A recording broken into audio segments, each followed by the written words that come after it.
Permission granted.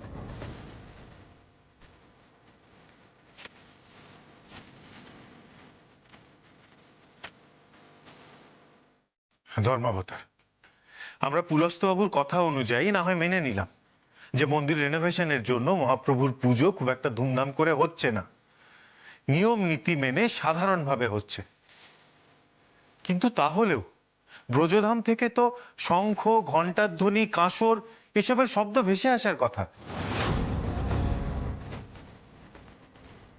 ধর্মাবতার, ওই যে ওখানে যারা বসে আছে তারা প্রত্যেকেই ব্রজধামের মন্দিরের ভক্ত, ব্রজধামের আশেপাশেই থাকে। আপনি ওদেরকে জিজ্ঞেস করে দেখুন না, এই 4 দিনে ব্রজধামের ওখান থেকে তারা কি কোনো কৃষ্ণ নাম, কোনো হরিধ্বনি শুনতে পেয়েছেন? তারা কি কোনো রকম কোনো ঘণ্টার ধ্বনি, মঙ্গল শঙ্খ, কাঁসরের শব্দ পেয়েছে?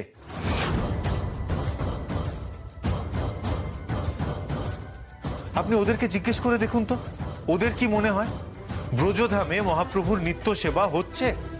না না, আমরা আর আগের মতন কোনো ব্রজধাম থেকে কৃষ্ণ নাম শুনতে পাই না। আগের মতো হরিধ্বনিও আমাদের এখানে আসে না স্যার। আমাদের মন্দিরে ঢুকতে দেওয়া হয় না, আমরা চাইলেই যখন ইচ্ছে প্রভুকে আর দর্শনও করতে পারি না। শ্রীধর গোস্বামী আমাদের মতো সাধারণ মানুষের জন্য আগে মন্দিরের দরজা সব সময় খোলা রাখতো, এখন আমরা আর প্রভুকে আগের মতো দর্শন করতেই পারি না।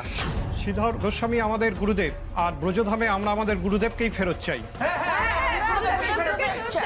অর্ডার অর্ডার অর্ডার, বসুন আপনারা। আপনি তো শুনলেন ধর্মাবতার, এবার আপনি নিজেই বিচার করুন। এই এতগুলো মানুষ, এরা কি মিথ্যে কথা বলতে পারে? অবশ্যই পারে মিলন, অবশ্যই পারে। এরা মিথ্যা কথা বলছে। ভুলে যাবেন না মিলন, এত বছর ধরে এই শ্রীধর গোস্বামী নিজের ধর্মগুরু সেজে গোটা নবদ্বীপে নির্লজ্জভাবে, অন্যায়ভাবে ওনার মৌরসী পাট্টা চালাচ্ছেন।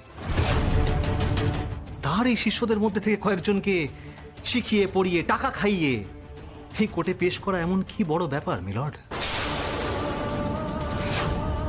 কিন্তু এইভাবে জোর করে কি কোনো মিথ্যেকে সত্যি প্রমাণ করা যায় মিলর্ড? কিন্তু আসল সত্যি হচ্ছে প্রভু আমাদের কাছে ভালোই আছেন। তিনি নিয়ম মতো নিত্য সেবা পাচ্ছেন, নিত্য ভোগ পাচ্ছেন। প্রভুর অযত্ন হচ্ছে বলে এনারা যে মিথ্যে কনফিউশনটা ক্রিয়েট করার চেষ্টা করছেন তার কোনো ভিত্তি নেই মিলর্ড। সম্পূর্ণ মিথ্যে ধর্মাবতার।